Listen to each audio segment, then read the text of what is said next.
want to start. I'm not one to pick fights. All right. I make friends, not enemies. That's just how I am. So Coach TD on Twitter at DSGB1993. By no means am I taking a personal shot at you. I have seen this narrative a million times over. You were just the one that I saw today, and it caught me, and I decided to reply to it. And it is a narrative that, as you can imagine, someone that covers Georgia recruiting, it frustrates me. So what the initial message was, so there was a note, it was quote tweeting an On3 Recruits post about Tyler Atkinson visiting Georgia this weekend.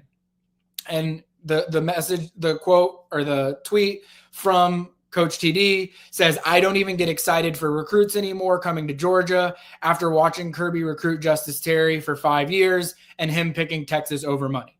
Now, I'm not going to get into the nitty gritty of the details of why Justice Terry ended up at Texas versus not. I'll let everyone have their, if we were doing a recruiting show at the time, we would have talked plenty of Justice Terry. Justice Terry didn't sign with Georgia. We're not going to be talking a whole lot of Justice Terry. That one caught me. As you can imagine, I take it personally when people say, why even bother following recruiting? Obviously, I'm going to take that one personally because I get paid to cover recruiting and follow recruiting. So, I'm proud of the work that I do. I'll even call out, people consider them competitors. Jed May, Jeremy Johnson, Rusty Manziel, Trent Smallwood, Matt DeBerry. Like, there are people on this Georgia beat that cover Georgia recruiting really, really well. And there's this notion out there that you shouldn't follow recruiting because who cares? It's all just going to change at the end. And I just want to say that I think that is an absolute nonsense narrative.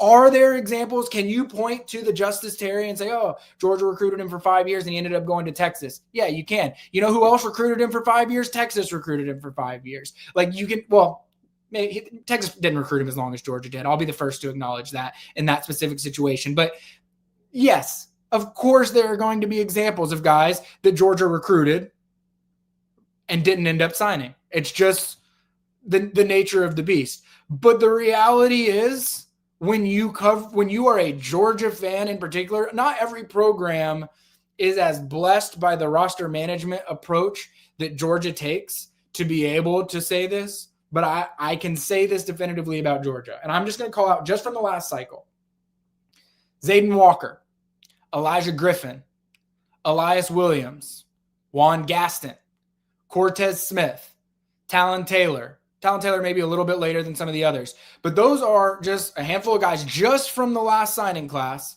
that Georgia recruited for multiple years, in many cases 4+ years. I mean, just looking at Zayden and Elijah and Elias and Juan, Georgia's been recruiting them since they were 8th graders going into their 9th grade year. Every single one of them not only signed with Georgia, but there was basically no recruiting drama that went in to any of them. Like, Elias Williams could have made his recruitment a circus if he wanted it to be. But you know what he wanted to do? He wanted to sign with Georgia because Georgia does a great job with tight ends. Todd Hartley does an unbelievable job recruiting. And he was a guy that just wanted to be at Georgia. Like, that's just the way it is. And that's me just referencing guys that they recruited for 4+ years. I could throw in Landon Roldan, Todd Robinson, Tyler Williams, Darren Akinnigbon, Ryan Montgomery, Jalen Morgan, Bo Walker, JJ Hanna. You know what all those guys have in common? They only committed to one program their entire recruitments. They signed with Georgia.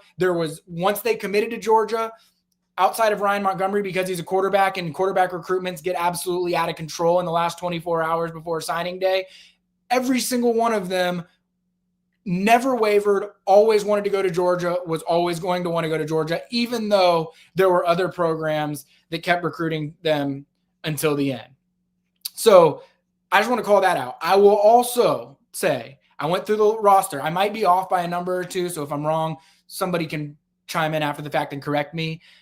There are 56 players on Georgia's roster right now. So this is not including the 28 signees. The 56 players that were on Georgia's roster last year that have a real chance of playing. They didn't transfer. They've got a real chance of playing next year, where they were recruited to Georgia out of high school. So you got 56 of those guys. You've got 28 incoming signees, and I just mentioned probably 18 of them that had basically no recruiting drama with them whatsoever. 56 plus 28, that's 84. We're almost at the 85 right there, Jordan. So just talking about high school recruits. Now, one thing you should know, Georgia, like other big-time schools, especially in the NIL era, you do have the flexibility to work with your scholarships in some creative ways. There are guys, and this is not a newsflash, Ladd McConkey was on one of these. There are guys that are on, not on scholarship, but they're getting NIL deals. And I'm not even smart enough to say I understand exactly how it all works. But again, 56 guys on the roster, 28 new signees, 18 of them that I just listed out there as having no recruiting drama at all coming out of high school. And when you look at the roster, Bo Gardner, Colby Young, Zachariah Branch, Noah Thomas, Micah Bell, Adrian Maddox, Jaden Harris, and Zion Branch. Bo Gardner's a long snapper.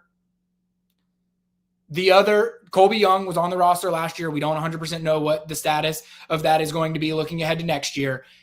Everyone else they just brought in the transfer portal, it was 5 or 6 guys at 2 positions, essentially. So Georgia is a high school recruiting program. The roster is always going to be 85% or more comprised of guys that Georgia took out of high school. And you can say that none of these recruitments matter and NIL is going to change things at the very end of it no matter what. Well, guess what? I just named to you a large majority of Georgia's 2025 signing class where there is proven evidence that is not the case.